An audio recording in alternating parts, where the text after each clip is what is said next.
Problem number 1.6. Look at the measurement of vernier clippers as shown. Number A, what is the main scale reading? Part B, what is the coinciding division on the vernier scale? Part C, calculate total reading on the vernier clippers. Suppose तो ये figure vernier clipper का है हमारे पास। तो number 1 हमसे कहा है कि मेन स्केल रीडिंग क्या है वो हमने लिखना है। पार्ट बी में हमने लिखना है जो वर्नियर स्केल के साथ जो कोइंसाइडिंग रीडिंग क्या है। पेपर की जो स्टैंडर्ड इंस्ट्रूमेंट है उसके ऊपर 10 डिवीजन होता है। अब यहाँ पे नंबर नहीं लिखा है तो भी ये 1 है, 2 है, 3 एंड सो ऑन आप खुद नंबर दे सकते हैं। बुक में सिर्फ यहाँ पे 10 लिखा हुआ है, यहाँ पे 0 लिखा हुआ है। मैंने अपनी तरफ से यहाँ पर नाम दिया क्योंकि 8वां नंबर पे है, ये 9वां नंबर पे है। तो नंबर ना भी गिवन हो तो 1, 2 के ऑर्डर के हिसाब से वही नंबर आप दे सकते हैं। यहाँ पर पहले हम मेन स्केल फाइंड करेंगे। पार्ट ए इसका जो सॉल्यूशन है, part A main scale reading, main scale reading, ये याद रखना है आपने। मेन स्केल रीडिंग की उस रीडिंग को नोट करो जो वर्नियर स्केल की 0 के लाइन के सामने हो। मैं दोबारा बता रहा हूँ, मेन स्केल की उस रीडिंग को नोट करना है जो एग्जैक्ट वर्नियर स्केल की 0 के साथ हो। अगर सपोज यहाँ पर देखें ये जो 2 है, 2 के बाद 1, 2, 3, 4, 5 है, यानी कि 2.5 जो है वो वर्नियर स्केल की 0 के साथ ये रीडिंग मिल रही है। तो हम इसको कैलकुलेट करेंगे 2.5। और एक बात याद रखना है, ये जो स्केल है ये सेंटीमीटर में गिवन है, तो इसका मतलब ये सेंटीमीटर है, वरना मिलीमीटर में गिवन होता है। देखो उन्होंने मेंशन किया है बुक के अंदर, जो डायग्राम है इस पे मेंशन है। हमेशा डायग्राम को और से देखना है। यहाँ पे यूनिट ना लिखा होता तो हम मिली लिखता। अब यहाँ पे उन्होंने सेंटीमीटर शो किया हुआ है तो ये वैल्यू सेंटीमीटर में आपने लेना है। मेन स्केल की वो रीडिंग जो वर्नियर स्केल की 0 के फ्रंट पे होगा वो हमने कैलकुलेट किया, वो हमारे पास मेन स्केल रीडिंग होगी। और vernier scale reading part B, vernier scale reading, vernier scale reading है हमारे पास। वर्नियर स्केल की जो 1 से लेकर 10 तक जो लाइन है, डिजिट है, सिर्फ एक ही लाइन ऊपर मेन स्केल के साथ बिल्कुल कोइंसाइड कर रही होगी, यानी कि बिल्कुल एग्जैक्ट मिली होगी। बाकी थोड़ा बहुत आगे पीछे होती है। एक दफ़ा देखने से हमें सब लाइनें मिली हुई नजर आती है, लेकिन अगर आप मुख्तलिफ एंगल पर अगर आप गौर से देखेंगे तो 1 से लेकर 10 तक एक वर्नियर स्केल की लाइन होगी जो ऊपर मेन स्केल के साथ बिल्कुल कोइंसाइड की होगी, बाकी थोड़ा बहुत साइड पे होगी। अब देखो ये वाली लाइन चेक करें आप, कोई भी नहीं मिल रही, सिर्फ ये जो 8वां नंबर पे है ना ये वाला मिल रही है। देखो ये ऊपर ये रेड वाली मेन स्केल रीडिंग है, ये वर्नियर स्केल की 8वें रीडिंग है। मैं यहाँ लिख सकता हूँ तो 8 डिजिट जो है ना, 8 डिवीजन मिल रही है। तो मैं यहाँ पे लिख देता हूँ 8, या डायरेक्ट 8 लिख सकते हैं आप। तो वर्नियर स्केल की 8वीं डिवीजन है वो ऊपर मेन स्केल की रीडिंग के साथ बिल्कुल कोइंसाइड कर रही है, वो हमने लिख दिया। Part C, calculate total reading on the vernier clippers. Suppose इस वर्नियर क्लिपर के ऊपर जो टोटल रीडिंग है वो हमने फाइंड करनी है। देखो जाज को यहाँ पर शो नहीं किया है, दोनों जाज के दरमियान कोई ना कोई ऑब्जेक्ट रखा हुआ है, तो यहाँ पर रीडिंग का मतलब है डायमीटर या लेंथ।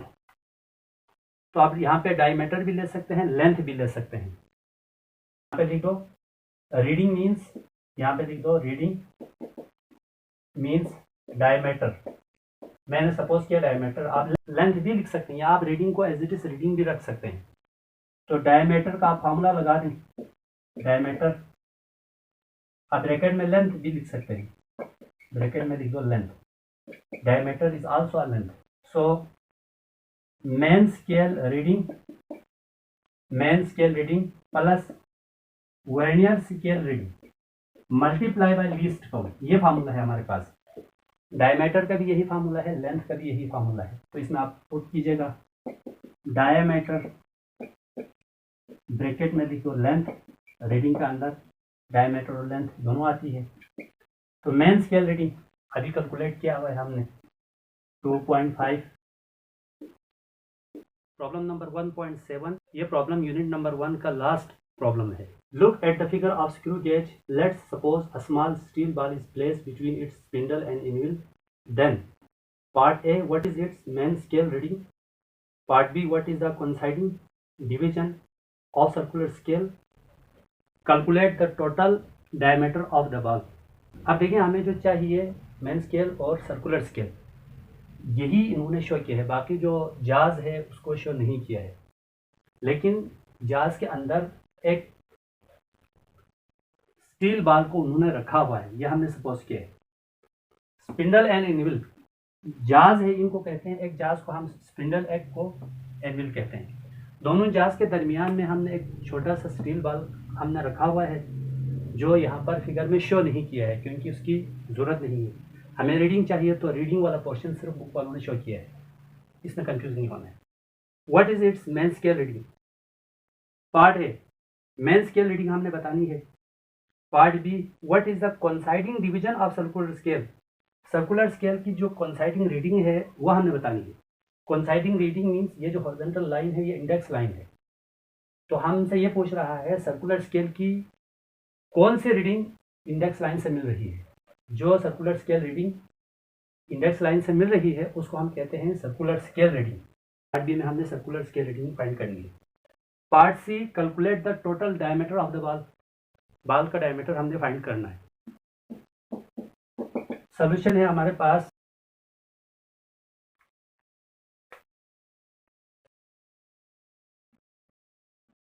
पार्ट ए,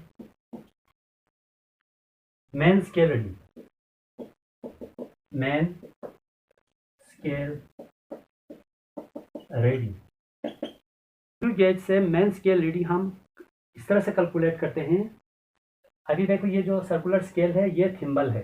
जब थिम्बल रोटेट करेगा तो सर्कुलर स्केल थिम्बल से टच है तो वो सर्कुलर स्केल भी रोटेट करेगा। तो जब हम थिम्बल को क्लॉकवाइज में रोटेट करेंगे तो क्या होगा, ये जो सर्कुलर स्केल है ये लेफ्ट टू राइट मूव करेगा और ये जो रीडिंग है इसके अंदर, इस सिलेंडर के अंदर छुप जाएगी। लेकिन अगर हम दो जाज के दरमियान अगर हम छोटा सा स्टील बॉल को हम रखेंगे तो क्या होगा, तो रखने से पहले हमें इसको एंटी क्लॉकवाइज हमने घुमाना है। जब एंटी क्लॉकवाइज घुमाएंगे तो क्या होगा, यहाँ पर जो सिलेंडर के अंदर जो छुपी हुई रीडिंग है वो बाहर निकलेगी। तो दोनों जाज that is spindle and anvil के दरमियान हमने छोटा सा स्टील बॉल हमने रखा, तो इस सिलेंडर से इतनी रीडिंग बाहर निकल आई।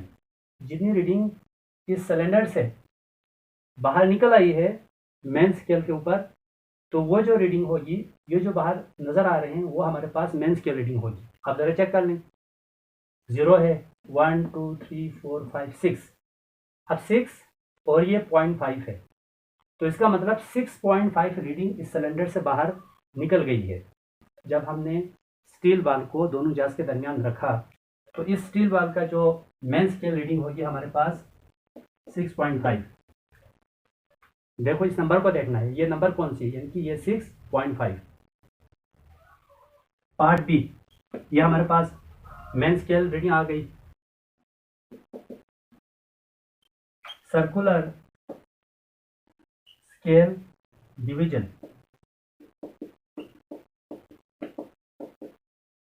सर्कुलर स्केल डिवीजन है हमारे पास। सर्कुलर स्केल की उस रीडिंग को नोट करें जो इंडेक्स लाइन से मिली हुई है, वो सर्कुलर स्केल डिवीजन होगी। ये हमारे पास 45 के बाद हमारे पास आती है 46, तो सर्कुलर स्केल रीडिंग 46 लेंगे। सर्कुलर स्केल रीडिंग हमारे पास 46 है। पॉइंट सी हमारे पास हमें फाइंड करनी है टोटल डायमीटर। सो डायमीटर का हमारे पास फार्मूला है, डायमीटर इक्वल है main scale reading plus circular scale reading multiply by least count. यह हमारे पास फार्मूला है। तो डायमीटर को मैं डी से शो करूंगा। मेन स्केल रीडिंग हमारे पास आ गई है 6.5 प्लस सर्कुलर स्केल रीडिंग हमारे पास 46 मल्टीप्लाई बाय लीस्ट काउंट है हमारे पास।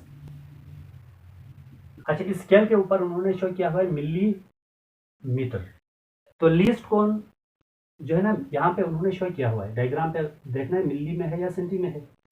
तो मिलीमीटर में ये वैल्यूज गिवन है, ये जो रीडिंग है मिलीमीटर में है। तो हमने मिलीमीटर वाला जो लीस्ट काउंट है हमने वो यूज़ करना है। तो सर्कुलर स्केल रीडिंग है हमारे पास, अच्छा मिलीमीटर में जो लीस्ट काउंट है हमारे पास है 0.01 मिलीमीटर। तो इनको सॉल्व करें।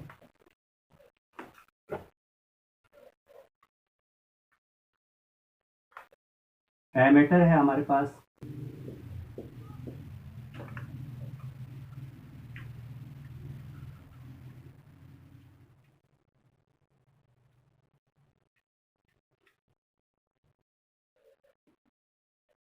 अच्छा, ब्रैकेट के अंदर जो वैल्यूज़ है 46 को 0.01 से मल्टीप्लाई करेंगे, ये हमारे पास वैल्यूज़ आ रही है 0.46।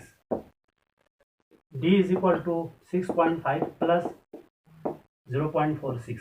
अब इन दोनों वैल्यूज़ को ऐड करें, 6.5 प्लस 0.46, ये वैल्यूज़ आ रही है 6.96। इसको हम देखें 96 है हमारे पास, 96 को मैं राउंड ऑफ करके इसको 7 लिख सकता हूँ, 7 मिलीमीटर, क्योंकि यहाँ पर स्केल मिलीमीटर में गिवन है तो आंसर को भी हमने मिलीमीटर में लिखना है। This is your required answer.